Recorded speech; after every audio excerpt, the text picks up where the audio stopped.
All right, welcome everyone. We're Semblance of Sanity. I'm Caleb. I'm Jacob. And we're here for Plastic Memories, episode 12. Only one episode left after this. All right, so preparing myself. Yeah. Because in some ways I feel like I have sort of been able to forget a little bit by watching this show over and over, episode over by through episode, episode by episode and episode. Yeah, exactly. That there's this feeling like, that.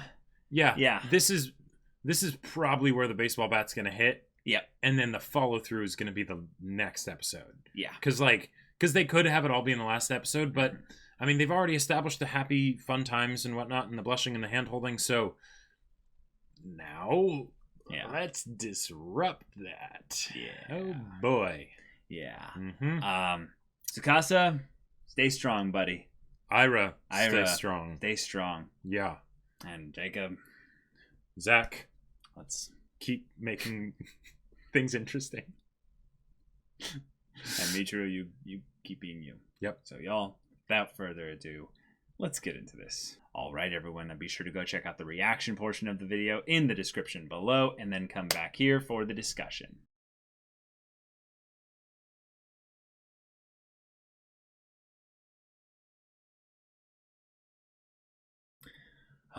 Okay. Wow. That episode was wonderful.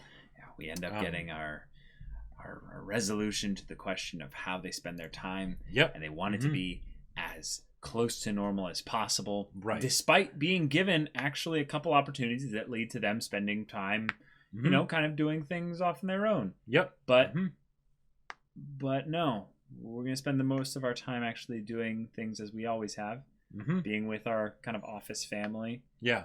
And it leads to a lot of moments where we get to see, in some ways, the wonderfulness of that office family and what it can do for our main characters.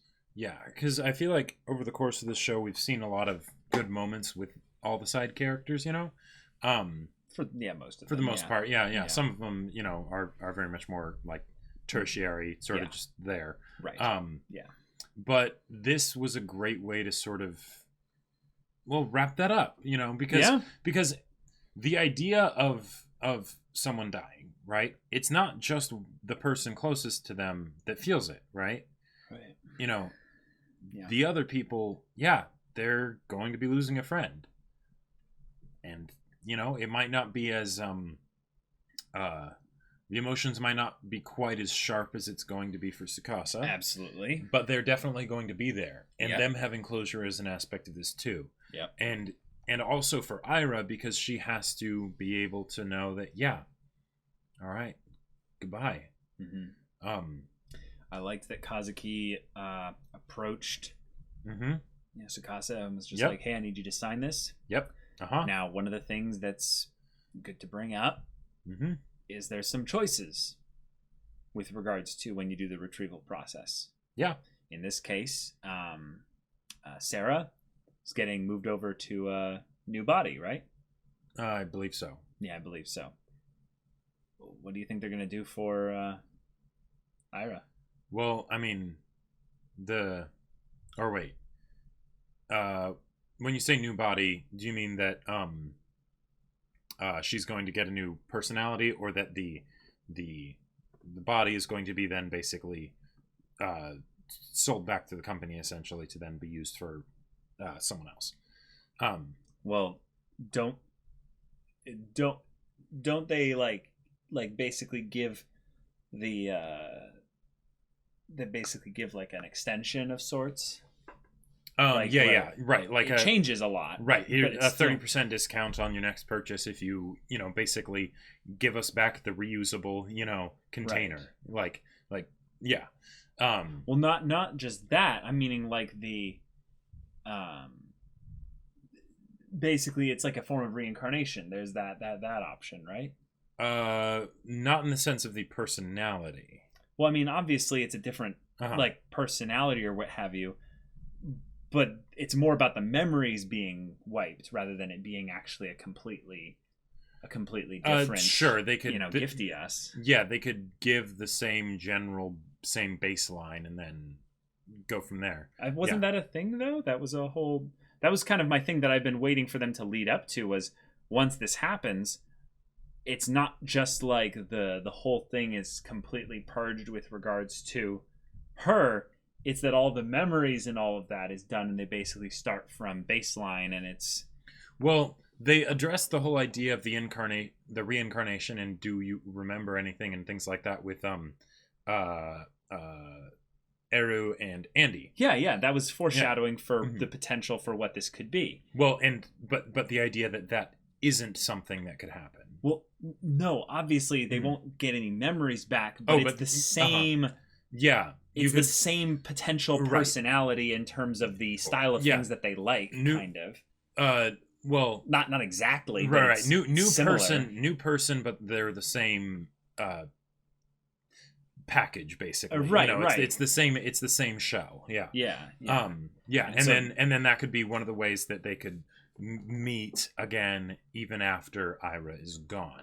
Right. So the question is, do you think Tsukasa is going to have this be a final thing, where just for his sake, that's, I think it is going to be a final thing. Okay. Yeah. Because, I think so. Yeah. And then, but they could do something where maybe he I could totally see him running into her somewhere else, whatever, and then maybe they can meet each other all over again. This time with her having the full 10 years. Or whatever the exact number is, 9 or 11 or it's definitely a thing of where he's not going to see actually like she's gone. She's going to be gone after this. But and I think that was part of the point of showing Ira watching him and Michiru is the idea that I'm going to be gone, and there will come a point where he is going to move on. Yeah. Right. And that's probably who he's going to move on to.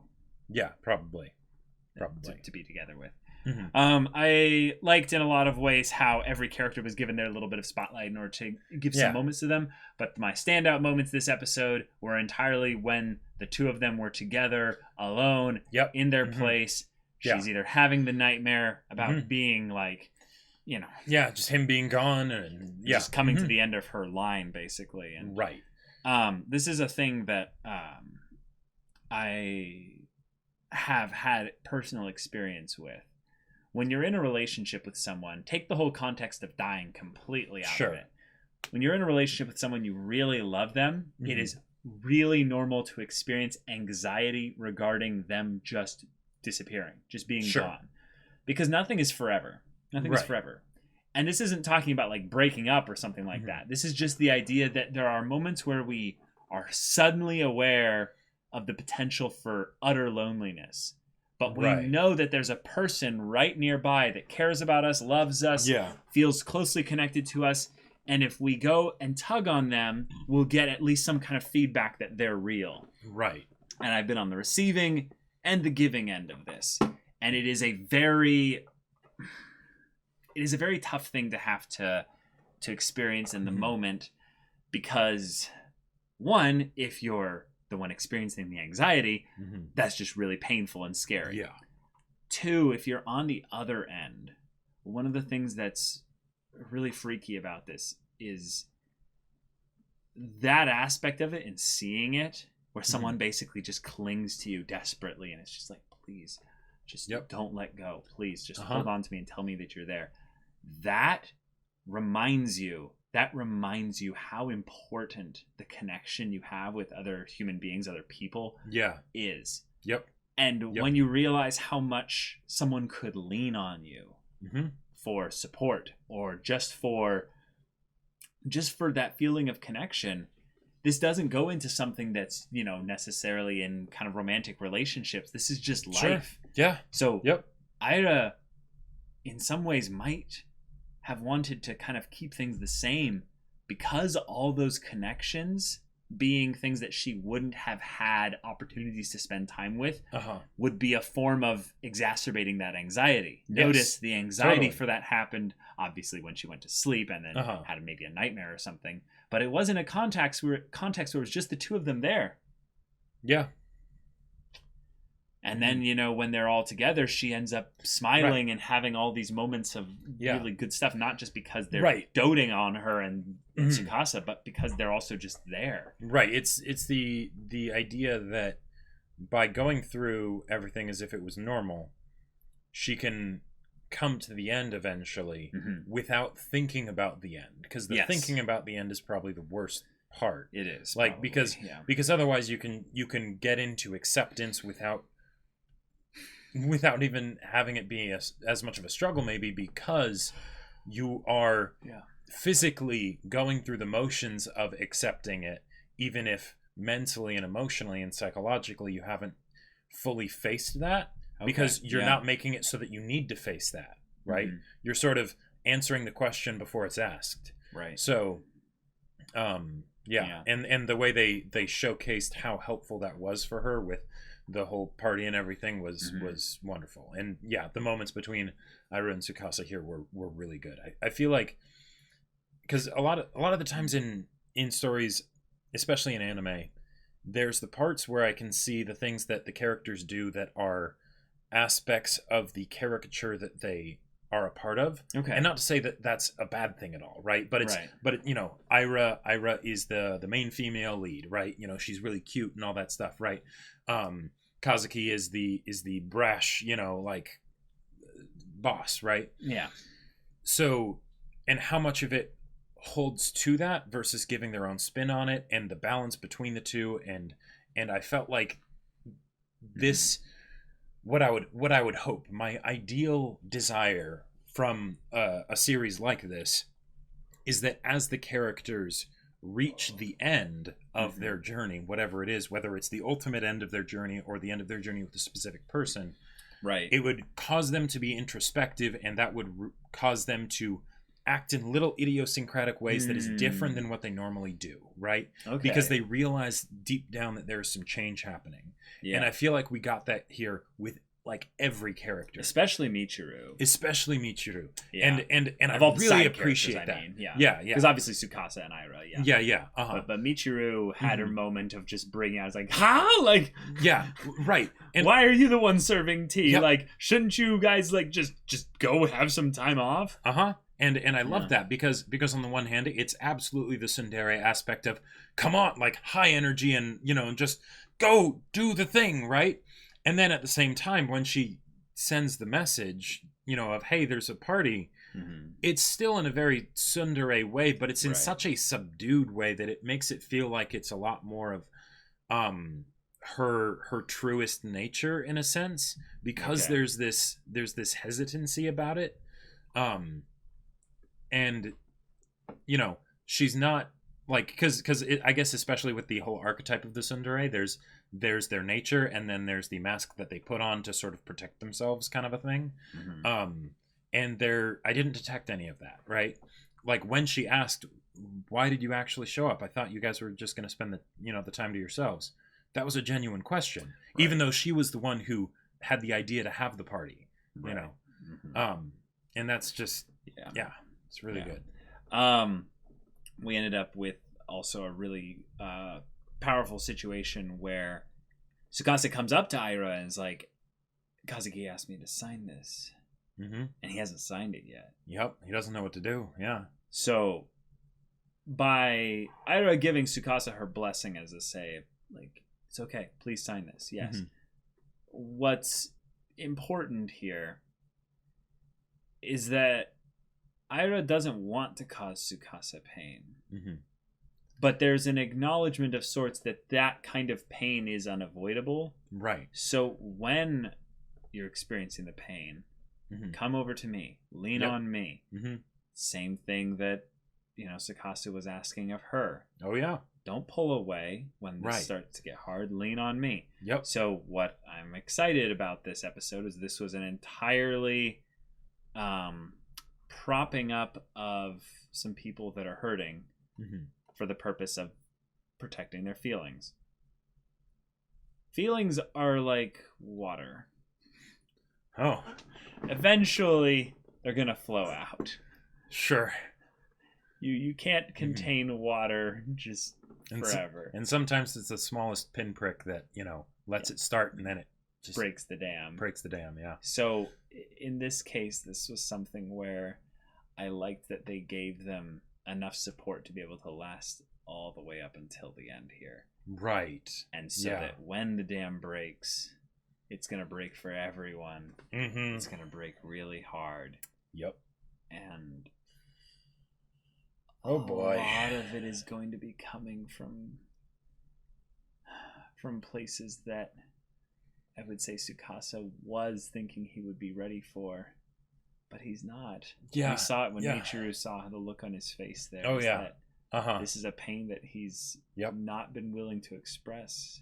And in some ways, because they're doing everything so normally, he's not getting time to process that. Right, because he's not being forced to face it. Yeah. So, so that moment where he has to sign everything there, she's leaning on his back, and he just looks so dead inside. Yeah. We're going to see him like that soon without Ira leaning on his back, where he's going to be holding on to her. Yep. And that's going to be painful. Yeah, because with Tsukasa, through this show so far, he's been very much the resolved, sort of like very emotionally, like he's been simple protagonist, but also the stalwart one for Ira, right? And that's been very helpful. The thing that gives that meaning, though, is seeing when they're not, when they can't be anymore, right? And the fact that they kind of put that off in a lot of ways until now. They've had little bits where he showed the cracks, but the fact that they waited until now to do it, I feel like it's just a wonderful example where, in a very short amount of time, if you think about the amount of time that was actually spent, there was the one look, at work, and then when he actually brings it up to her, I was asked to sign this, that helps give so much more weight to all the times that he has been stalwart for Ira in the past, and the idea that because of them doing things normally, they won't have to deal with all that crazy stuff right now. They'll get as much time together as possible with happy memories, right? But once it's done, then he will be forced to face the music. Face that. Yeah. One of the things that I'm particularly excited about with this is that his moment of asking her, like, for things to kind of be prepared to do once she's gone. Yeah. Things like, taking care of the herbs and the plants and what have you. It's something where he is literally like, he's taking care of his own memories by writing it down. Sure. But when he asks Ira about like what she told Sarah before they recovered her. Yep. Saying that she hopes that they'll get to be, that they'll find the ones that they cared about. One of the things that is almost definite with regards to Tsukasa and Ira's situation is that Tsukasa will find her in the memories, the recordings of all of this. Yep. And the journal entries. One of my favorite moments from another show that will remain nameless, just for spoiler reasons, is when the recording of sorts is found post the horrific bit, and then we get that final bit of characterization that's so sweet and wonderful. And Ira has said in this episode, or said it at least once in terms of thematically, but might have been in other episodes, that she's bursting so much with good memories that it's not enough for her journal to contain here. And one of the things that we saw in this episode was a video message of sorts, a recorded video message. I cannot wait for that. Yeah. If it's just the journal or a recorded video message or both, I want it. Yeah. Yeah. And I don't want it. Oh yeah, because it's gonna hurt, but it's gonna hurt so good. Yeah. Well, here we are. We're in the end game now. And next episode, y'all, we'll be revealing what I chose for the Tuesday slots going forward after Plastic Memories. So if you want to see that next episode's reaction, the final episode's reaction to Plastic Memories, go check out the link in the description below for our Patreon. You can get on early access there. You can watch full-length timer reactions there, and all this comes with Discord access. So you can chat with us about these stories, about anime in general. And you can also talk with Jacob about the sci-fi novel that he wrote. Heartbreak, hey, sci-fi novel. So it's called Battle Lines. It's really good. It's awesome. It's got a squad and whatnot and emotional moments, and it's available for purchase on Amazon. Link in the description below. It's in both hardback and ebook, but only ebook for international purchases. So yeah, there you go. But check it out. Yeah, so if any of that interests you, we'll see you there. But until then, we're Semblance of Sanity. I'm Caleb. I'm Jacob. And we'll see you all next time.